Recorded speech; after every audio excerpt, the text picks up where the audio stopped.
జనరల్‌గా మనము mothers day, fathers day, friends day, lovers day ఇట్లా చాలా డేలు చాలా సందర్భాల్లో జరుపుకుంటాం. అట్లనే ఈరోజు మనం మాదక ద్రవ్యాలకు వ్యతిరేకంగా, అక్రమ రవాణాకు వ్యతిరేకంగా ఒక దినం జరుపుకుంటున్నాము. ఈరోజు 26వ తారీఖు నాడు జూలై. అంటే జనరల్‌గా మాదక ద్రవ్యాలు అంటే ఏమి అని అన్నప్పుడు జనరల్‌గా వాటిని డ్రగ్స్ అంటూ ఉంటాం. ఏమిటి డ్రగ్స్ అన్నప్పుడు హెరాయిన్, కొకైన్, గంజాయి ఇట్లాంటి వాటి అంటే అమ్మకం నిలిపివేయడము, కొనడం నిలిపివేయడం జరిగిన వాటిని కూడా డ్రగ్స్ అంటూ ఉంటాం. మరి అక్రమ రవాణా ఏంటంటే సక్రమంగా కాకుండా అక్రమంగా రవాణా చేసే వాటిని. పుష్ప సినిమాలో రెడ్ ఎర్రచందనం కావచ్చు, పసిపిల్లలను కావచ్చు, అంటే ప్రభుత్వ అనుమతి లేకుండా రవాణా చేసే ప్రతిదీ కూడా అక్రమ రవాణా కిందికి వస్తుంది. ఇప్పుడు మాదక ద్రవ్యాల విషయంకి వచ్చినప్పుడు మనం జనరల్గా రోజు తాగేటటువంటి లిక్కర్, మందు అనేది మరి మాదక ద్రవ్యాల కిందకి వస్తుందా అంటే జనరల్గా మందు మాదక ద్రవ్యాల లిస్టులోకి రాకపోవచ్చు. కానీ మందు తీసుకోవడం వల్ల, లిక్కర్ తాగడం వల్ల ఏ శరీర అవయవాలు అయితే డ్యామేజ్ అవుతాయో, గంజాయి తీసుకోవడం వల్ల కూడా అవే శరీర అవయవాలు డ్యామేజ్ అవుతాయి.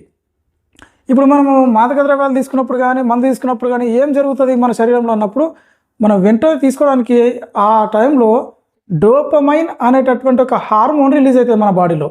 ఈ డోపమైన్ అనే హార్మోన్ రిలీజ్ అయిన తర్వాత మనం తీసుకున్న డ్రగ్స్ కావచ్చు, మందు కావచ్చు, వెంబడే మన సెంట్రల్ నర్వస్ సిస్టమ్ అంటే కేంద్ర నాడీ వ్యవస్థను ప్రభావితం చేస్తుంది.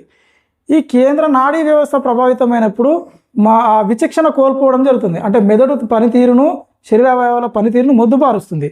మెదడు పనితీరు మొద్దుబారడం అంటే ఏంది? ఆలోచించడం తగ్గిపోవడము, నిర్ణయాలు తీసుకోవడం తగ్గిపోవడము, చూపు తగ్గిపోవడము, మనిషి తన మీద తనకు నియంత్రణను తగ్గిపోవడము, దీనే మెదడు మొద్దుబారిపోయేటటువంటి పరిస్థితి అంటారు. అట్లా మనిషి తన మీద తన నియంత్రణ కోల్పోయినప్పుడు ఏ పని చేయడానికైనా వెనకాడు. ఉదాహరణకు బండి మీద పోయినప్పుడు బండి 80లో కాకుండా 120లో పోవడానికి కూడా భయపడాడు, చేసేస్తూ ఉంటాడు. ఎవరన్నా కొడదామన్నప్పుడు కొట్టడానికి వెనక ముందైనప్పుడు మంద తాగితే వెనుకనే కొట్టేస్తాడు. ఎందుకంటే తన మీద తనకు నియంత్రణ కోల్పోతాడు, ఒక ధైర్యం వచ్చేస్తుంది కాబట్టి. మర్డర్ చేయాలనుకున్నప్పుడు కూడా మర్డర్ చేసేస్తాడు, తిడదాం అనుకున్నప్పుడు తిట్టేస్తాడు, ఎవరైనా కొడదాం అనుకున్నప్పుడు కొట్టేస్తాడు. ఇట్లా దేశంలో జరిగే 100 నేరాలలో దాదాపు 70కి పైగా నేరాలు మందు తాగిన తర్వాత చేసినటువంటి నేరాలే. అది హత్య కావచ్చు, హత్య కావచ్చు, చివరికి ఆత్మహత్య కూడా కావచ్చు. మరి ఇట్లాంటి కల్చర్ను ప్రేరేపించేటటువంటి మాదక ద్రవ్యాలు, ఇక డ్రగ్స్ మరి గ్రామాల్లో ఎట్లా జరుగుతున్నది కల్చర్ అన్నప్పుడు, గ్రామాల్లో కనీసం ఎంత మారుమూల గ్రామం ఉన్నప్పుడైనా కూడా కనీసం 2-3 బెల్ట్ షాపులు ఉన్నాయి. కనీసం 2-3 బెల్ట్ షాపులు గ్రామాల్లో ఉన్నాయి, కానీ ఒక్క లైబ్రరీ కూడా లేదు. మందు దొరకని ఊరు లేదు. అంటే కనీసం 3-4 బెల్ట్ షాపులు ఉన్నాయి. ఇప్పుడు 2 గమనిద్దాం ఒకసారి.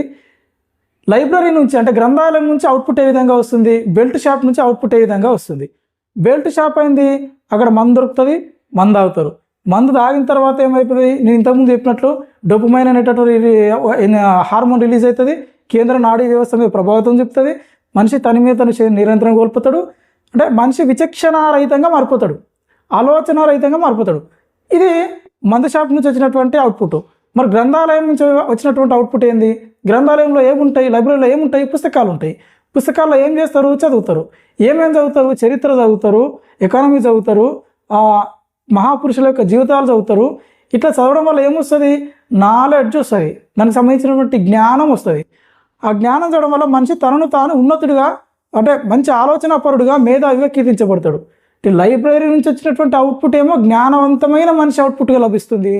బెల్ట్ షాపుల నుంచి వచ్చేటటువంటి అవుట్పుట్ ఏమో ఆలోచన లేని విచక్షణారహితమైనటువంటి మనిషి యొక్క అవుట్పుట్ కనిపిస్తుంది. కానీ గ్రామాల్లో లైబ్రరీ లేదు, గ్రామాల్లో బెల్ట్ షాపులు ఉన్నాయి. ఒకటి కాదు సుమా, ఒక 2-3 బెల్ట్ షాపులు కనీసంగా తెలంగాణ రాష్ట్రంలో, భారతదేశ వ్యాప్తంగా ఉన్నాయి. మరి ఇట్లాంటి తరుణంలో మేధావులైన యువకులు ఏడికెళ్ళి వస్తారు, ఆలోచించేటటువంటి యువకులు ఏడికెళ్ళి వస్తారు? ఇప్పుడున్నటువంటి జెన్ ఆల్ఫా జనరేషన్ మొత్తం కూడా ఆలోచన లేకుండా ఇష్టం వచ్చినట్లు మందావడం, ఇష్టం వచ్చినట్టు డ్రగ్స్ తీసుకోవడము, ఆ కల్చర్ మొత్తం వేరే అయిపోయింది. నిన్న కాక మొన్న మనం చూసినాం జీడిమెట్లలో ఒక చిన్న 10వ తరగతి చదివేటటువంటి అమ్మాయి తమ తల్లిని చంపేసింది. ఎందుకు చంపేసింది? వాళ్ళకు జ్ఞానం ఇవ్వకపోవడం వల్ల, నాలెడ్జ్ ఇవ్వకపోవడం వల్ల, పుస్తకాల్లో విలువలు నేర్పకపోవడం వల్ల, మంచిది చెడేది చెప్పకపోవడం వల్ల, ఏది చెప్పకపోవడం వల్ల అక్కడ స్పేస్ ఏర్పడ్డది. ఆ స్పేస్ని ఎవడు ఫిల్ చేస్తున్నాడు? ఇన్స్టాగ్రామ్ ఫిల్ చేస్తున్నది, ఫేస్బుక్ ఫిల్ చేస్తున్నది, యూట్యూబ్ ఫిల్ చేస్తున్నది. మరి ఇన్స్టాగ్రామ్, ఫేస్బుక్, యూట్యూబ్లో ఉన్న సామాజిక సంస్థల కాదు, వాడు లాభాల కోసం ఆర్జించేటటువంటి ఒక కార్పొరేట్ వ్యవస్థ. ఇన్స్టాగ్రామ్ అనేది ఒక యాప్. ఆ యాప్ సృష్టికర్త ఏం చేస్తాడు? వానికి లాభాలు వచ్చే విధంగా ఆ యాప్ను డిజైన్ చేస్తాడు. నువ్వు ఏదైనా ఒకటి ఇంట్రెస్ట్ కలిగించేటటువంటిది ఏదైనా వీడియో చూస్తే ఆ వీడియోకి సంబంధించినటువంటి అవుట్పుట్లు నీకు అన్నీ చూపిస్తాయి. ఇట్లా రీసెంట్గా మనం చూసిన కేసులు, భర్తను భార్య చంపేసింది. ఎట్లా చంపేసినావు అన్నమాట, నేను వీడియోలో చూసిన ఎట్లా చంపాలనో ఆ చూసి చంపేసిన అంటాడు. చాలామంది దొంగతనాలు చేస్తారు. కొంచెం ఇంతగానం కంత్రిగా ఇంతగానం దొరకనట్లు దొంగతనం ఎట్లా చేసినావు అని చెప్పేసి ఎన్నో నాడు పోలీసులు అడిగితే నేను ఫోన్లో చూసి సెర్చ్ చేసి ఫోన్ ద్వారా నేర్చుకున్నా అని చెప్తున్నాడు.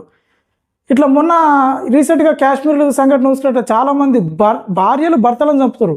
ఎట్లా చంపాలి అనేటటువంటి విషయాలను కూడా ఈ సోషల్ మీడియా నేర్పించినట్లు మనకు కొన్ని ఉదాహరణలు కనిపిస్తున్నాయి. అంటే దీనివల్ల ఏం జరుగుతున్నాయి అని అన్నప్పుడు సోషల్ మీడియా మనిషి లైఫ్ని ఆక్యుపై చేస్తున్నది.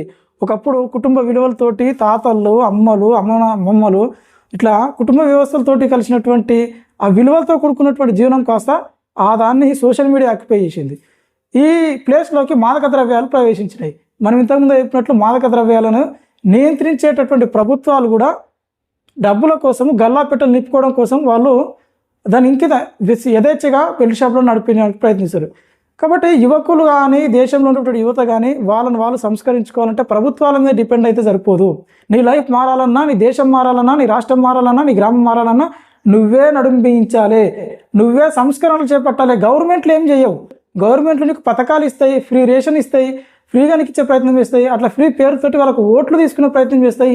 మళ్ళీ అధికారంలోకి రావడానికి ప్రయత్నం చేస్తాయి. అధికారం రావడం కోసమే అది ప్రభుత్వాలు ప్రయత్నం చేస్తాయి తప్ప ఈ దేశాన్ని మార్చడానికి ప్రయత్నంలో చాలా తక్కువ. ఎందుకంటే మార్పు అనేది ఒక రోజులో వచ్చేది కాదు, ఒక సంవత్సరంలో వచ్చేది కాదు, ఒక 2 సంవత్సరాలు వచ్చేది కాదు, ఒక 10 సంవత్సరాలు వచ్చేది కాదు. మార్పు అనేది నిరంతర ప్రక్రియ. ఒక నదిలో నీరు ప్రవహించిన విధంగా సూర్యుడు తూర్పున ఉదయించి పడమున అస్తమించి మళ్ళీ తూర్పున వచ్చి మళ్ళీ పడమున అస్తమించిన విధంగా మార్పు అనేది నిరంతర ప్రక్రియ జరుగుతూనే ఉంటుంది. రిజల్ట్ వస్తుంది, లేకపోతే లేదు. రిజల్ట్ ఎప్పుడో కానీ చూడలేము. కాబట్టి ఈ రోజున మనము మాదక ద్రవ్యాలకు వ్యతిరేకంగా ఒక దినోత్సవం జరుపుకుంటున్నాం. కాబట్టి ప్రతి ఒక్కరు కూడా మాదక ద్రవ్యాలకు వ్యతిరేకంగా పోరాటం చేయాల్సినటువంటి నిర్ణయం తీసుకోవాల్సినటువంటి ఈ రోజు. కాబట్టి ఈ రోజు నుంచైనా లేకుంటే మనకు కుదిరిన ఎప్పుడు రోజు వీలైతే అప్పటి నుంచైనా కనీసం మాదక ద్రవ్యాలకు దూరంగా ఉందాము. మద్యపానం సేవించడం అనేది అకేషనల్గా చుట్టాలు వచ్చినప్పుడు అకేషనల్గా తీసుకోవడం అనేది చాలా మంచిది. మన చరిత్ర చెప్తున్న విధంగా మాదక ద్రవ్యాలు సేవించడం మన కల్చర్లో భాగం కాదు. కేవలం మద్యపానం సేవించడం మాత్రమే మన కల్చర్లో భాగము. అది కూడా ఇప్పుడున్నటువంటి మద్యపానం కాదు. అది కళ్ళు రూపంలో, నీరా రూపంలో, ఇంకో రూపంలో ఉంటుంది.